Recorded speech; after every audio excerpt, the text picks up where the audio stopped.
Okay, uh, my name is John Dennehy, and on behalf of the Bussoley Institute, it is my great pleasure to welcome everyone to this afternoon's webinar on the topic of trends and opportunities in EU-GCC trade relations.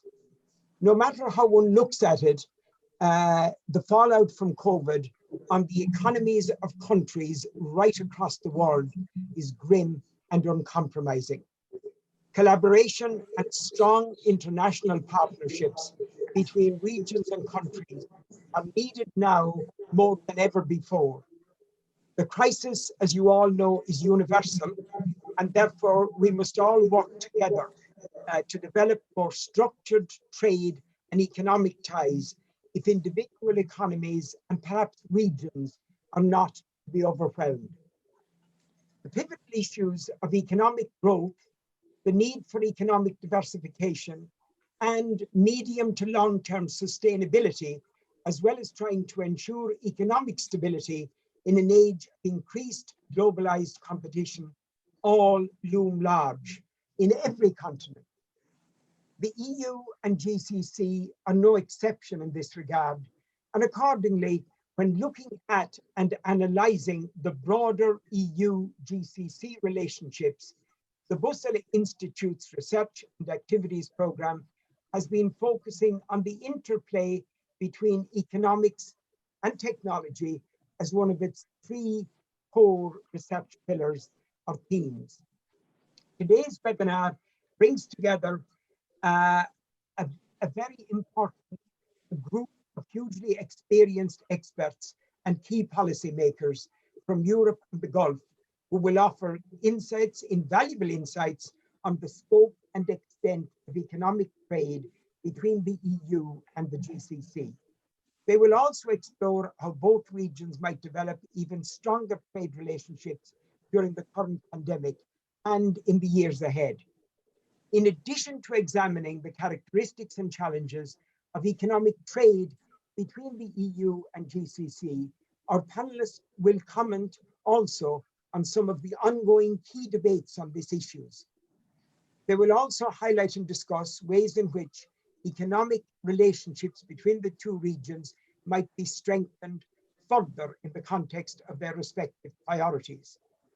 In addition, today's seminar will also focus on many of the broader issues impacting the wider multilateral trading agenda. Our panelists will also explore the kind of reform measures that might be needed to make the institutional process involving, for example, the World Trade Organization, WTO, more efficient and responsive. To help us do this, I'm honored to introduce our exceptional panel of speakers and to discuss with you men and women of great vision who, through your vast experience and expertise, will bring a fresh context and a more refined understanding to the many new and thought-provoking questions which have been emerging. And I had intended beginning with the Commissioner, but we'll hold off. And in the meantime, Your Excellency Mohammed, I think we'll have a little chat with you. And to begin with, as I've done so informally already, but formally, I'd like to welcome you to Europe and indeed welcome you to Brussels, and hope that you're having a most enjoyable and a worthwhile visit. His Excellency Mohammed Al Tuwaijri is the former Minister of Economy and Planning in the Kingdom of Saudi Arabia. He is also, and he will give us some thoughts on the WTO today, he is also the nominee for the post of Director General of the World Trade Organization. His Excellency Mohammed has held several leadership positions in local and international banks, as well as in public and private institutions. He has previously served as Vice Minister of Economy and Planning and as General Secretary of the Finance Committee in the Royal Court of the Kingdom of Saudi Arabia. He also chairs and serves in many committees and government councils. Your Excellency, it's a great pleasure to have you here and a great honor to have you here today. And perhaps taking up something that I mentioned at the beginning, and that is that no matter how we look at COVID, the fallout from it on the economies of countries right across the world is, as I said, grim and uncompromising. So that we need stronger international partnerships than ever between regions, but also right across the world. And in that context, would you like just to comment on COVID, the effects of it on trade and world economies, and where we should be going from here, what we can be doing? Thank you very much for the introduction. And, we're discussing a very current topic.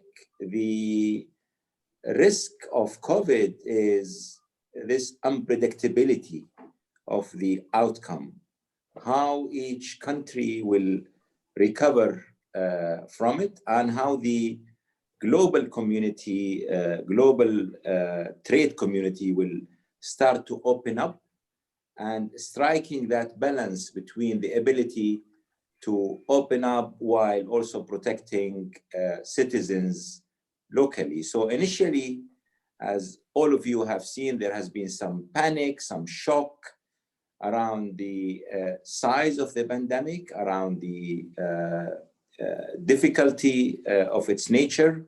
So we've seen a lot of protectionism, I would say, and a lot of internal looks, especially in healthcare supplies and food security. And in many ways, that is somehow reasonably acceptable. I, however, also remind you that, in every sort of crisis that happened before, the root cause of the crisis was either a regional challenge or a situation or product challenge. If we look at 97 Asian crisis, it was a mix of leverage and currency. 2008 was more of the mortgage in the US, credit and leverage. But this one hit us all universally, as you said, at the same time.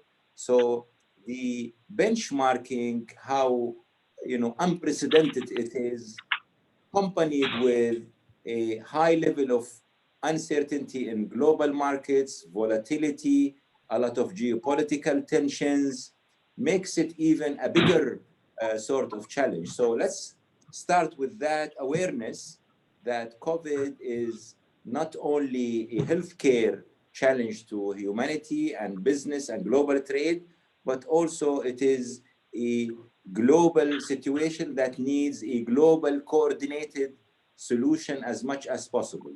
Now, I am a bit optimistic around, how we all behaved around previous crises in the past. I think they will, if addressed at the right forums, addressed with the right logic, with the right scenarios, and people study the impact, both short-term and long-term, and how the collective effort to tackle them is much better than tackle them individually. I think here we have a window of opportunity to learn from COVID-19 and how we can really work together further. And I think the WTO is a very important institution globally for that to happen. I see it as an organization who is more proactive, producing more quality reports, producing so many scenarios for each country. Because with all the stimulus packages that we've seen recently by every nation in the world, we don't know whether this is enough, we need to do more, and whether this stimulus package was targeted to the right people who were affected with COVID, especially the small and medium enterprises. So I see the organization potentially being more involved in building these scenarios for each country, for regions, and for the global trade as overall.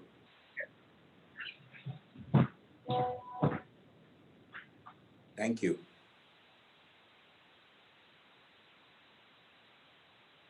So, somebody had muted me, but I saw a sign on the screen.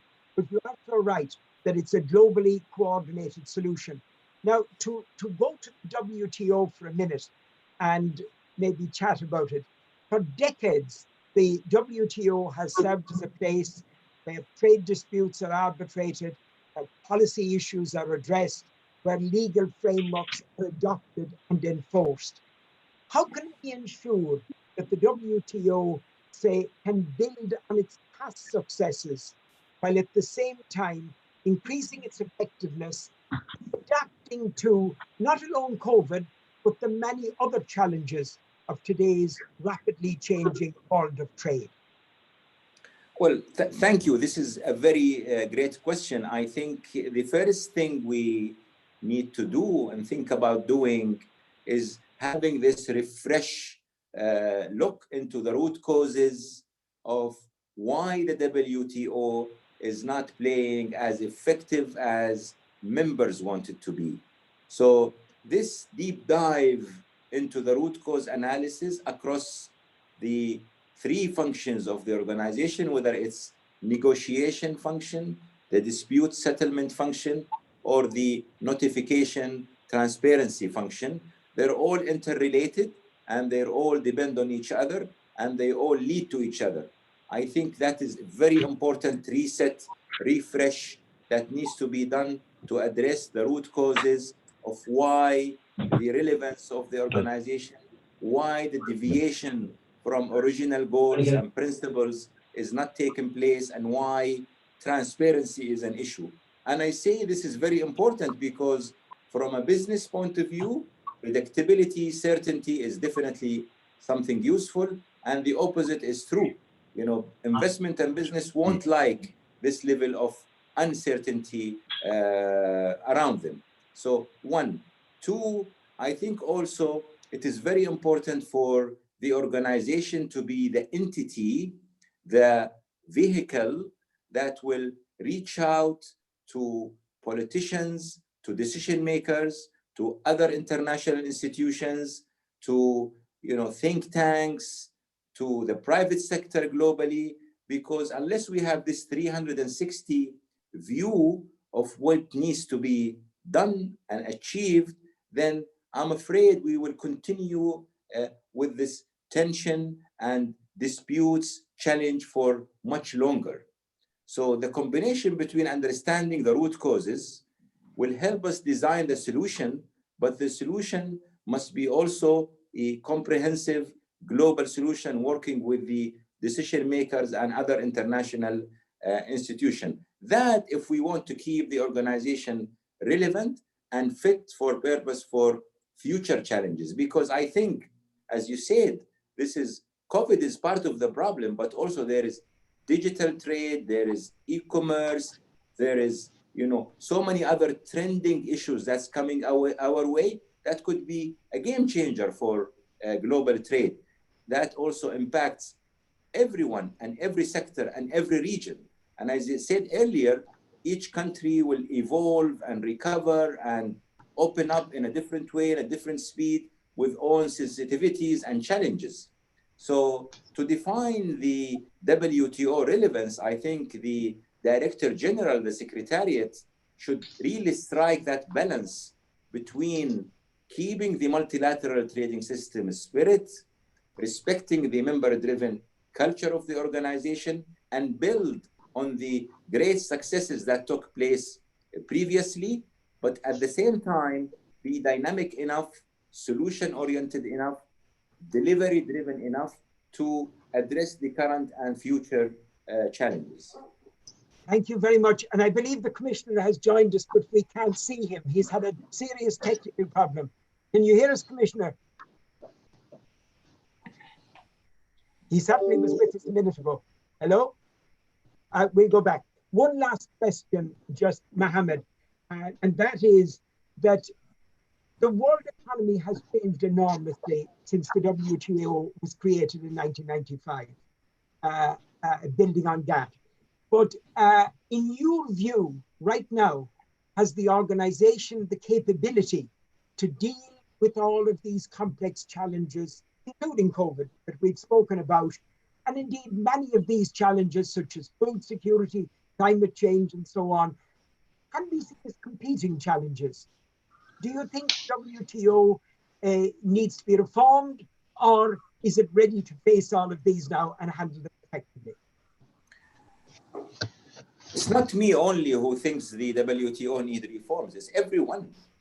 You know, for example, when we initiated the Riyadh track at the G20 presidency this year in the Kingdom, we have listened to all the G20 members, and collectively everyone realized the need for these reforms.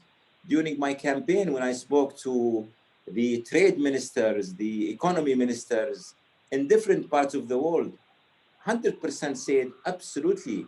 This is the time, and the urgency is very clear to everybody. When I spoke to think tanks, academia, the business community, so it's not only me who think reforms are needed. The question is, what kind of reform? How do we deliver those reforms? I think this is the two key questions. So to me, the reforms that are needed is, one is within the organization, internal, that includes providing technical assistance. That means looking at the procedure, looking at interpreting the laws, looking at the negotiation function, looking at the solutions around the dispute body, what people have proposed in the past, looking at notification and transparency. So there is a set of reforms that needs to be done internally, but equally, I think it's very important to also engage the organization with the political decision-making, with the institutions that is interested in a global economy and recovery of the global economy. So this combination is the kind of reform we are talking about. But at the same time, we should not forget that, you know, there are original goals and principles the world has, or the members have agreed to in 1995. And in many ways, these are still relevant. And going back to the principle should be the first step of reforms. You know, I talked about also the ministerial conference where all the trade ministers meet every 2 years. I think there is a huge potential in the next few months and weeks to prepare for that. So this by itself, I think, will help us achieve some of these reforms if we can manage to make that particular conference more productive and effective and measure the outcome so we can take it back to the organization and make progress from there. Great. Thank you so much. Thank you so much for that. Commissioner? Hello? Hello, Timo? I'm here, yes. The Commissioner should be on the line now. Yeah. Commissioner, can you hear me? Has it broken down? We're waiting for John Dennehy. No, I hear you. I hear you. I hear the Commissioner's voice, so I see the word Phil Hogan on the screen. So we have somebody. Hello? It's not a good sign, Trevor. Hello? We can hear the Commissioner, but he obviously now can't hear us. Hello? Gary, look, you're back in. You need...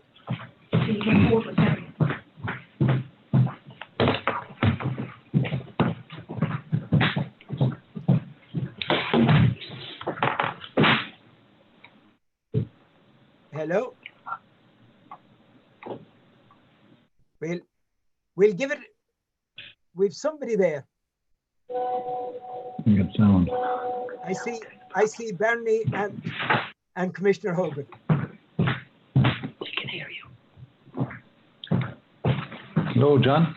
Commissioner, how are you? It's great to see you and to hear Unfortunately, from you. I cannot hear you, but I am happy to join with Minister and yourself and Mary McAleese when saying a few words in this seminar and this webinar. about the trends, if that's okay with you, the trends and Go ahead. opportunities If we you see can't between the hear me, European Union you and GCC. continue to speak. Go ahead. So I'll go ahead for a few minutes and to thank you again, and everybody. I'm happy to join you and take this opportunity to speak to you this afternoon, and many thanks to the Bosola Institute for organising this event. These type of events, of course, are trending globally now with the way we are with the COVID. So I'm a very strong believer, Mr. Chairman, in improving the European Union and Gulf relationships. And my track record shows that I have backed up my convictions in recent times with actions, and even including my time as a European Union Commissioner on Agriculture. And I think we can do an awful lot more together. So I welcome the large number of people that are listening to this webinar, which proves that there's a lot of interest from both the Gulf region and the European Union for a strong and closer cooperation between our two regions. And the EU Gulf Cooperation Partnership dates back more than 30 years to the cooperation agreement that was signed in 1988. So, and the relationships between the European Union and the Gulf Council and all of the countries that are part of the GCC have been gaining significantly between the cooperation with each other over the last 30 years. And of course, it's becoming economic, but also political cooperation. So our trade flows, just for the benefit of people who might be listening for the first time, our trade flows have grown strongly over the last 30 years, particularly in the last decade when they have almost doubled. And today the Gulf region is our 8th trading partner in the European Union. But of course we don't want to stop there. And that's why I think that we should get around the table and resume our negotiations where they left off some years ago between the GCC region and the European Union. And we are working towards that objective at the moment. Two-way trade in goods amounts to 121 billion euros in 2019. So there's still, that doesn't include services, or it doesn't include foreign direct investment. So from the point of view of Trade Commissioner of the European Union, I am very committed to strengthening the solid relationship that we have and advancing it further. And I hope that we can get into meaningful talks in the near future to make this a reality. Now, as my good friend the Minister has mentioned, we have all been affected by the COVID-19, and trade has been particularly affected. The WTO are forecasting in their particular figures that we could be anywhere of a reduction between 13 and 32% this year of a reduction in trade, which is huge. So the Commission are saying that in global trade, there will be a reduction between 10 and 16% this year, which in global terms is huge. So this is not going to be easy in the immediate short term, but this is why I think we have to meet and cooperate more and more together in terms of how we can get through all of these difficulties. And Saudi Arabia in particular, we played a leading role as part of the G20 in getting people together to try and see how we have a common approach to resolving the trade issues in the context of the COVID-19. So we want to facilitate the ramping up of production, of course, through important instruments that we're introducing in the European Union, like bringing some manufacturing closer to home around the medical field and the pharmaceutical field, because we need to be less reliant on one country in particular for all of these products. So we have to diversify. It's prudent for our citizens that we're able to do this. We also want to continue, of course, and it's been very well outlined by the Minister in relation to the WTO reform. All of the agenda items, as he mentioned, are important, and hopefully we can work together to try and resolve them and bring the United States back on board again into the room of negotiations so that we can get some solutions. So we are working together on that. And I want to thank Saudi Arabia as well for their international role they played in the G20, and it shows that they have a very strong, open international mindset. And this is playing its part in the WTO discussions at the moment as well. So the actions of the trade ministers, where we had our last meeting in May, was to limit our export restrictions on food and agricultural products in particular, to implement and accelerate the implementation of the WTO's trade facilitation agreement, to simplify customs procedures, to use international standards better, to enhance transparency about what any country is doing, and to notify it to the WTO, and to explore WTO initiatives to promote open and resilient value chains.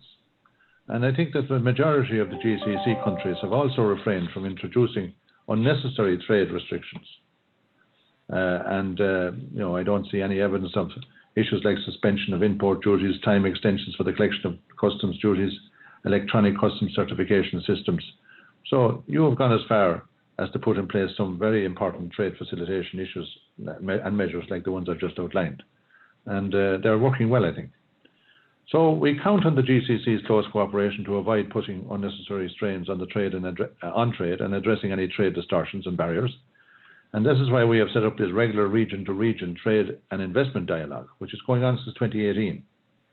And this forum allows us to discuss in more detail how trade and investment in both directions can contribute to greater economic integration and modernization. It also helps to identify ways to support our exporters, to improve our market knowledge and identify necessary regulatory requirements. The last dialogue we had was February this year, and it was an important opportunity for the European Union to learn more about the important reforms that the GCC countries have been undertaking. So we've also launched a dialogue on economic diversification. It's funded by the European Union. It's supporting the GCC diversification strategies. It funds opportunities for sustainable trade, investment and business cooperation through the organisation of business fora, roundtables for policy discussions like events like this, technical workshops on regulatory frameworks and standards. So these are all important steps to building up how we can work more closely together on very important issues. So we are, of course, finally, John, I want to say that the European Union is supporting economic integration between GCC countries themselves. This is a complex and challenging process, which I understand from the Minister, but it is vital for creating economies of scale and generating the opportunities needed for trade and investment in the same way as the European Union has done since, for many, many decades. The Gulf countries will follow their own path towards this integration, but we are there to help if needed in any guidance we can give based on our experience. I hope that in the coming months that we can conclude a free trade agreement between us, and we are anxious to do that, and hopefully we can constructively work together to achieve that as soon as possible. And we can also work with the WTO reform agenda, which the Minister has outlined is a very ambitious one, but a very important one for all of the trading relationships in the world. Thank you very much, Chairman. I'm most grateful. You probably still can't hear me, but I just want to say to the others that are listening is that at Bossoli Institute, we're enormously grateful to Commissioner Hogan for being with us today and for squeezing his attendance at our webinar into an already very crowded diary. I think we have some technical issue. I'm afraid, John, I'm not able to hear your questions because of my technology, but Don't worry. I think I have done as much as I can for you today, unfortunately under the technological constraints we have here. So I'm sorry for the technological breakdown, but I was very anxious and very pleased to have the opportunity of attending your webinar, to giving some positive messages about what we want to do together. Thanks a lot. So, of course, we're at your disposal in the future. Thank you. Thank you very much. Thank you. Thank you.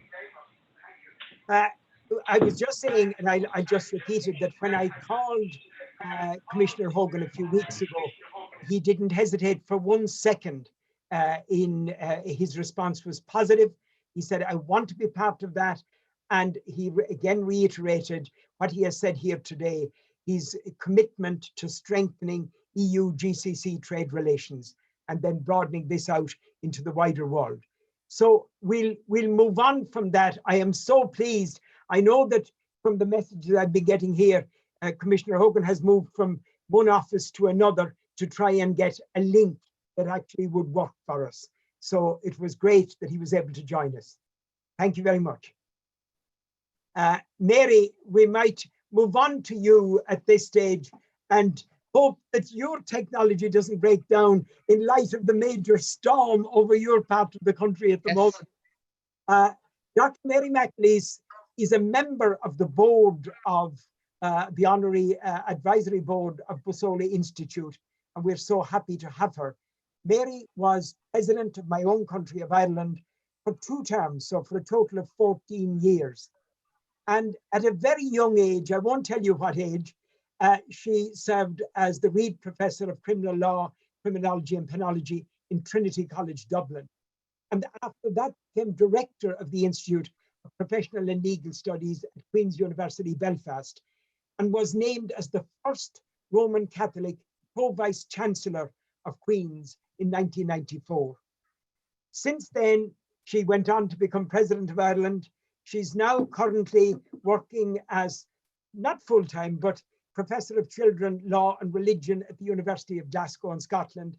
And in 2019, she was appointed as Chancellor of, I was going to say our leading university, but I better not, of Trinity College Dublin. Our And oldest university. the oldest, best way to put it. There's a good way of putting it. We were chatting about there with Phil mentioned it, and with Mohammed about COVID and so on. So I'm just wondering that, say, staying with the broader context to begin with, and then we'll come back to EU GCC. In this pandemic ravaged world, there is a huge danger that this global disease paradoxically will trigger local insular responses. You know, we know that no economic crisis in history has been made better by limiting global trade. But Mary, is there a danger that maybe international cooperation with regard to global trade could become a casualty of the pandemic?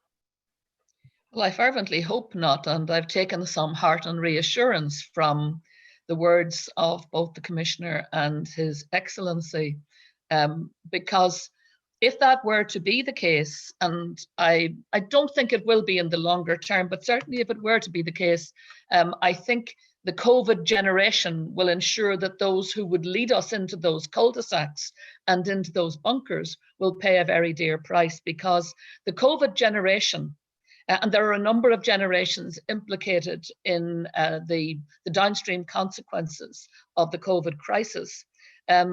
They have suffered suddenly and egregiously as a result of the COVID crisis. And if they have learned anything, as all of us around the world have learned, that at the local level, it is solidarity, and in particular solidarity around clarity of regulation, clarity of rules, clarity of advice, and that solidarity, doing the right thing for oneself and for each other, that has proved to be the best protection, insofar as there is any protection.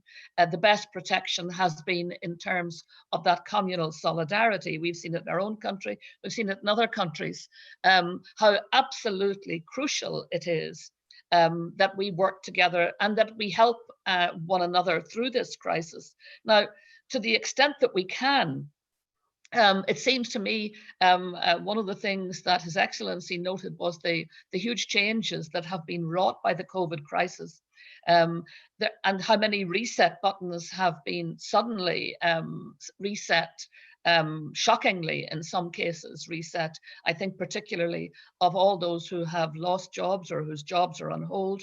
I think of industries that are in serious danger of total collapse. In particular, those that are linked to world travel, and in particular tourism.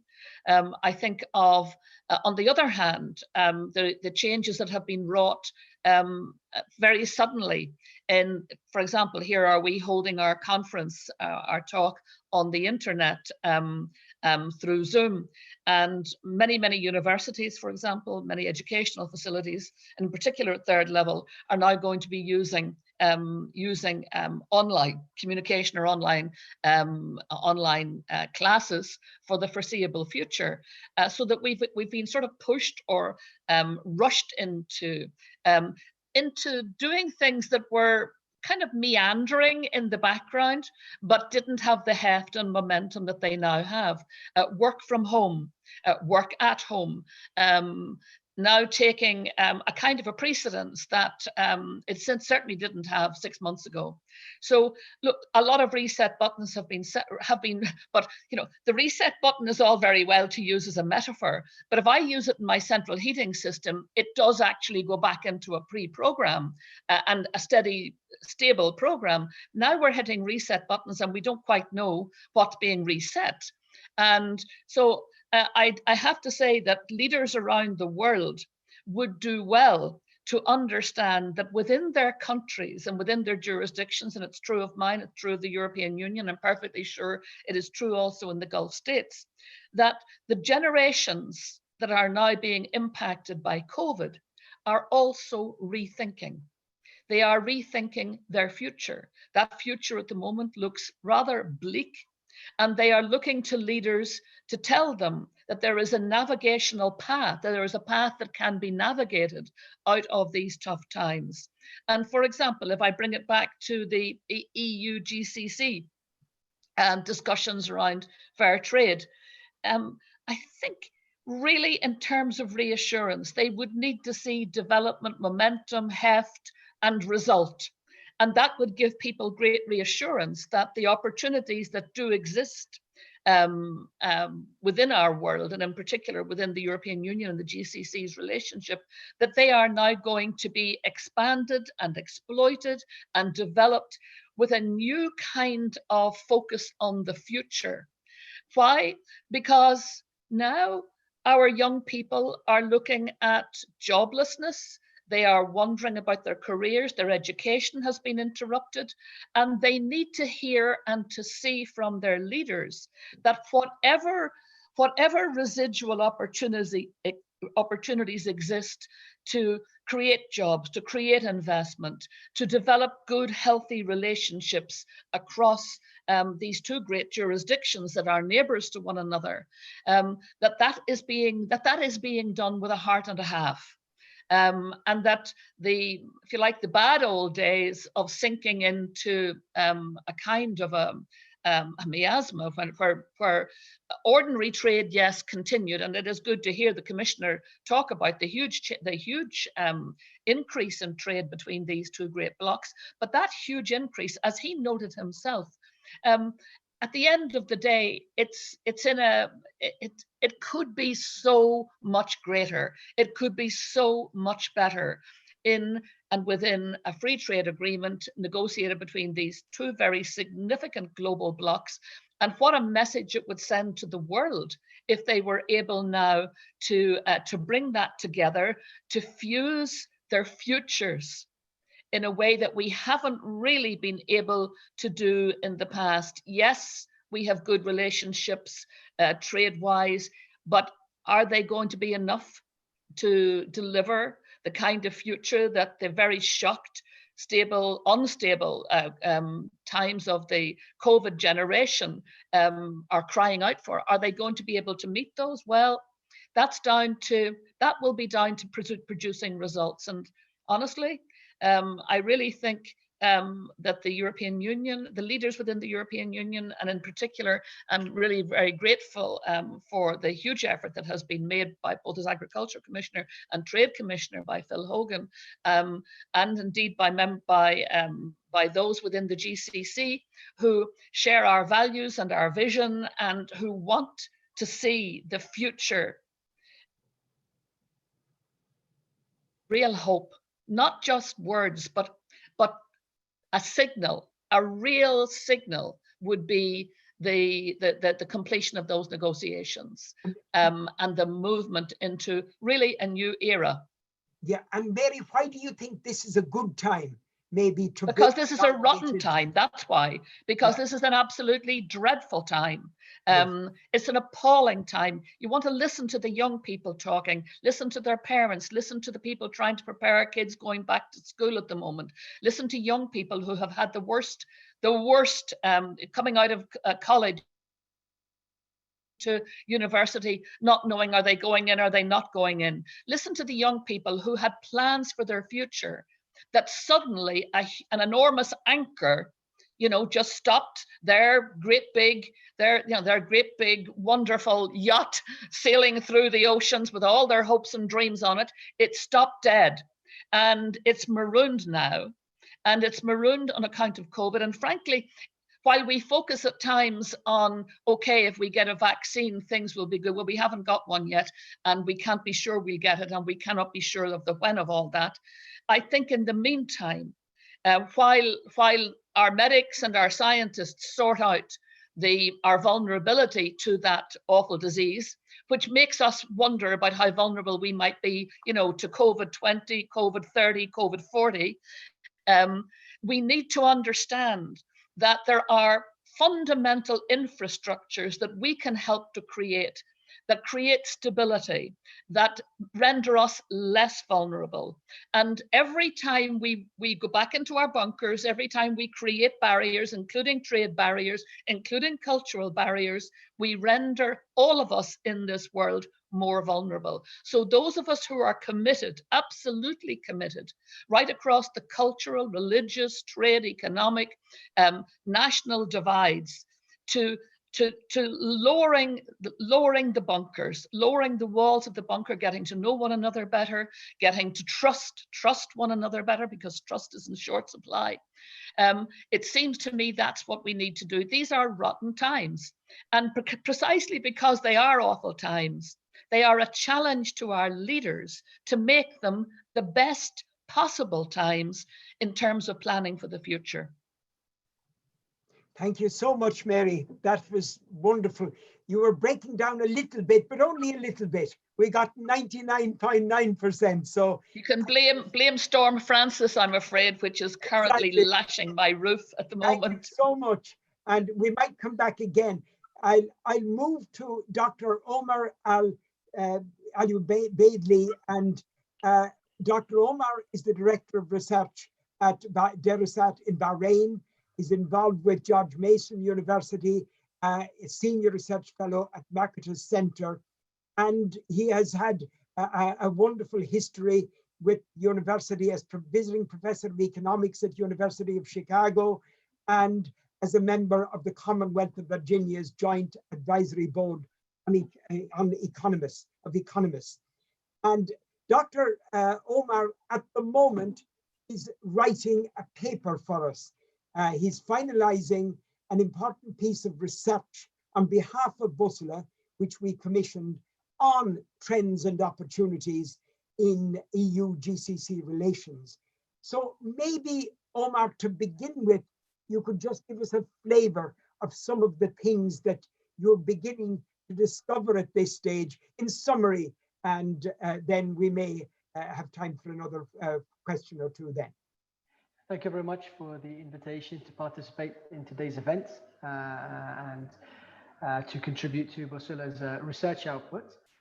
I would say when I was conducting the research for the background reading for the research for the piece on EU-GCC relations, I was one of the things I was most interested to discover was the history of EU efforts at developing their trade relations with countries across the world, and what the primary parameters that govern their trade strategy are. And in particular, it appears that economic considerations are not always the primary considerations that the policymakers take into account. And in particular, one should view EU attempts at developing their trade relations as part of a holistic strategy, which emphasizes advancing three goals. Firstly, human rights. Secondly, environment, protection of the environment. And thirdly, promotion of multilateralism. All three at the same time, not in no particular order.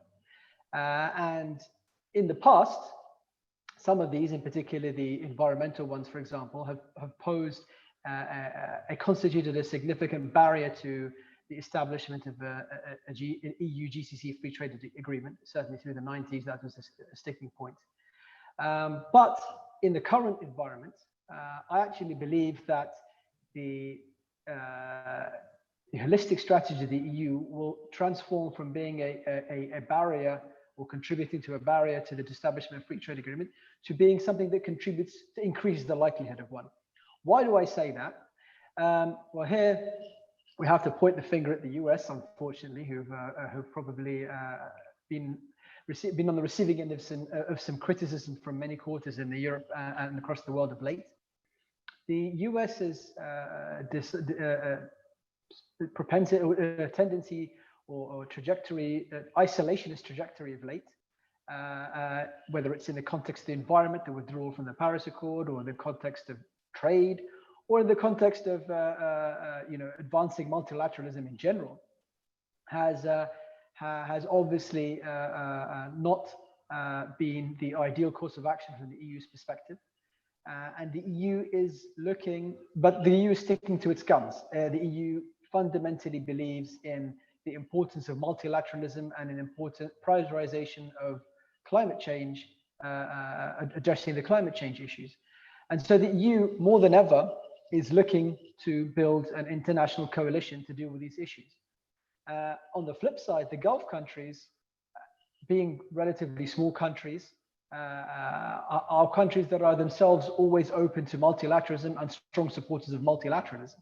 And they're countries that regard multilateralism as a cornerstone of their security policy and of their trade policy. They're not the sort of, they don't have the economic weight that allows them to bully other countries into acquiescing to their demands. And so as a consequence, with the developments, with the fragmentation, the disintegration, sadly, of the international order, which started prior to COVID and which is somewhat accelerated under COVID, I see a greater demand from both sides and a greater acknowledgement of the benefits of multilateralism. And my sincere hope is that this can help them overcome the previous barriers that have stalled, that led in 2008 to the stalling of free trade negotiations. Thank you very much indeed. And looking at trade and say between GCC and the UK at the moment, makes up a disproportionately large contribution to the overall EU-GCC trade, kind of based on historical, political and cultural ties.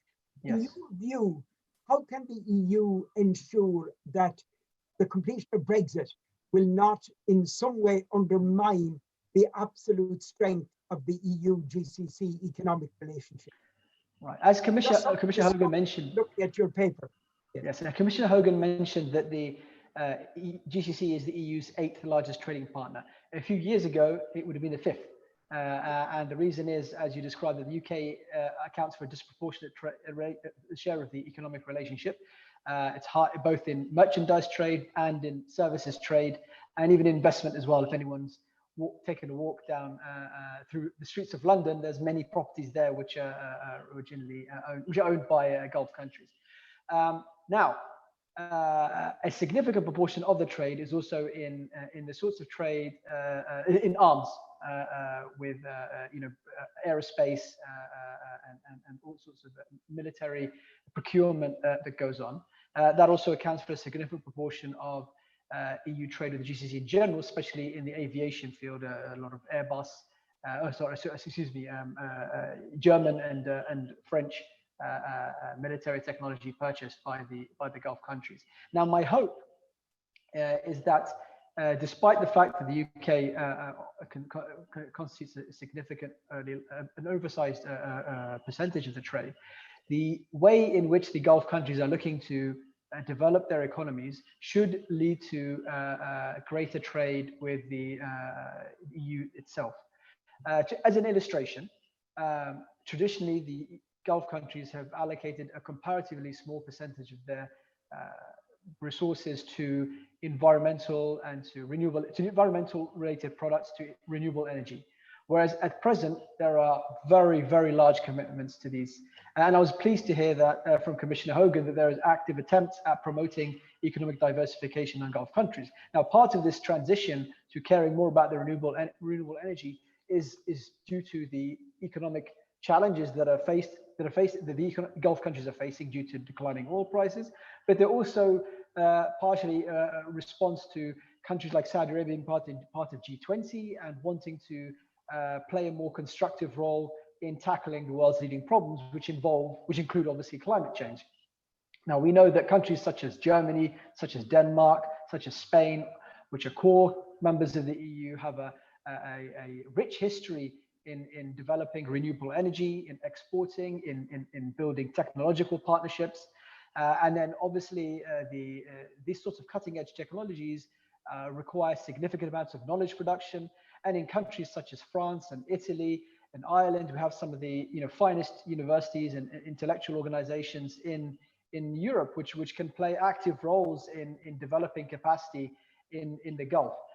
So first of all, we have changing nature of trade and the changing demand for services. And as we have the transition to more to greater purchase of knowledge products and greater knowledge partnerships, I'm confident that the GCC and the EU economic relationship will more than make up for the absence of the UK from the EU's membership.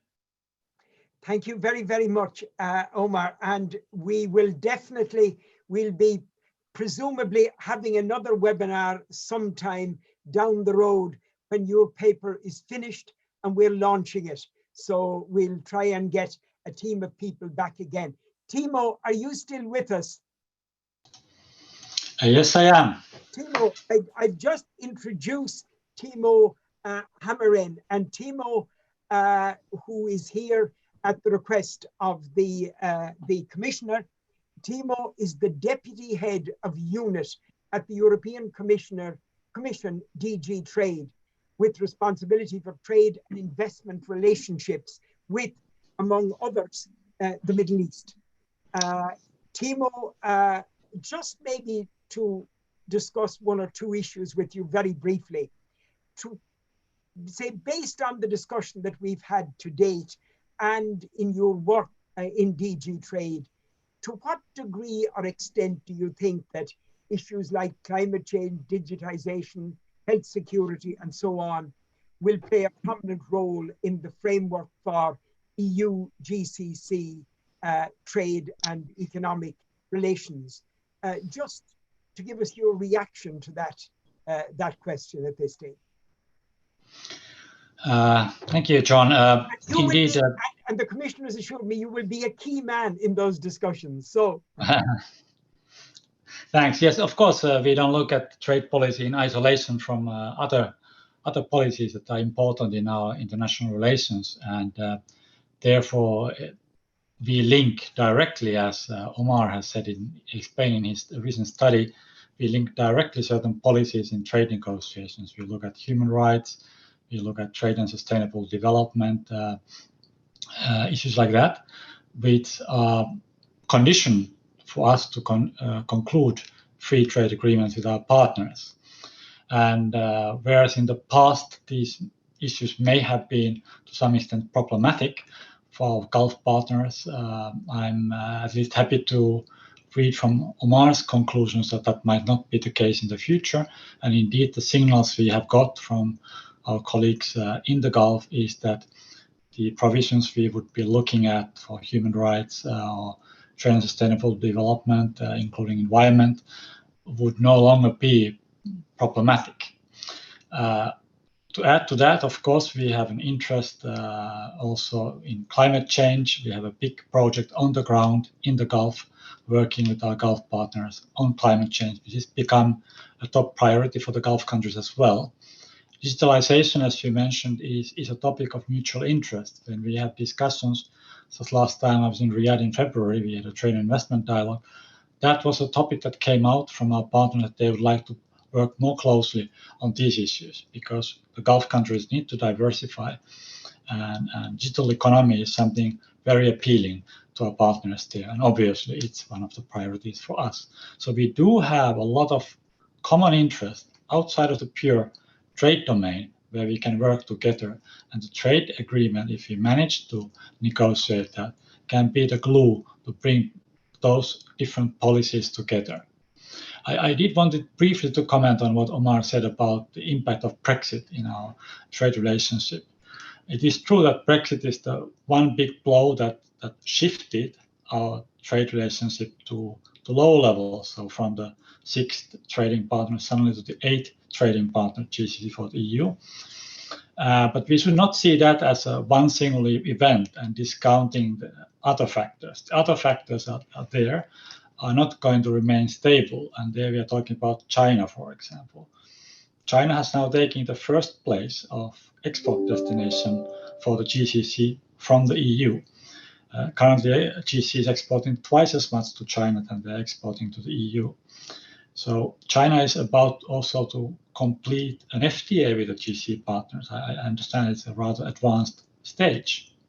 So us on the EU side, we should not take this good relationship we have with GCC for granted. It is moving. It's a moving target. And we have to make sure that we remain in the game. And therefore, it is important for us as an EU to look into possibilities of deepening this relationship. Equally important is for the GCC, as they would not like to see themselves too dependent on one trading partner, being China in this case. So I do think we have several reasons to do our best to intensify our relationship. Thank you very, very much, Timo. And thank you so much for agreeing to come along to our webinar today. And you picked up a couple of very, very important points there. I had promised His Excellency Mohammed that we would finish within the hour, because I know he has a busy schedule ahead. So I'll just wrap up at this stage on behalf of the Board of Directors of Bussola and on my own behalf. I am so grateful to everybody. And the bit of a difficulty we had with the Commissioner's link at the beginning, and we had a similar one recently on a cultural one we had with a couple of musicians in the Channel Islands. But it all worked out in the end. So, you know, it doesn't always, the technology lets us down from time to time. But however, during the past couple of months, webinars have become a central element of our activity. As Mary said, they've kind of taken over a lot of what we did previously on a face-to-face basis. So thank you all so very much. I think if we were doing this in our headquarters in Bussola, we would have had great difficulty in getting all of you together in the one place at the same time. So in a way, the webinar is a bit easier to get people together. So I'm very, very grateful to His Excellency Mohammed, to Commissioner Hogan, to Dr. Mary, to Dr. Omar, and to Timo for joining us today, because you brought enormous knowledge and extensive experience, and it made the discussion and the conversation engaging, informative, and enlightening. And we are hugely grateful to each one of you for joining us and for sharing your frank views and your insightful analysis and comments with us. So we are acutely conscious here in Bussola of how fortunate and privileged we were to benefit from all of your wise counsel today. So thank you so much. I also want to thank all of our attendees, and we had quite a large group today, much larger than one would expect in Brussels in August, when everything is dead and people are away on holidays. And we hope to see you all soon at a future webinar, or indeed at our headquarters in Square de Muse. And I want to say just a special word of thanks to the Bussola team, the entire team. Nadine did a lot of work in preparing for this, and so did Jihan and Brian. And I know that both Jihan and Brian are involved today, and they're on leave. So it shows the commitment to what we're doing in Bussola. So I am hugely grateful to all of you. Thank you very, very much indeed. Thank you. Thank you.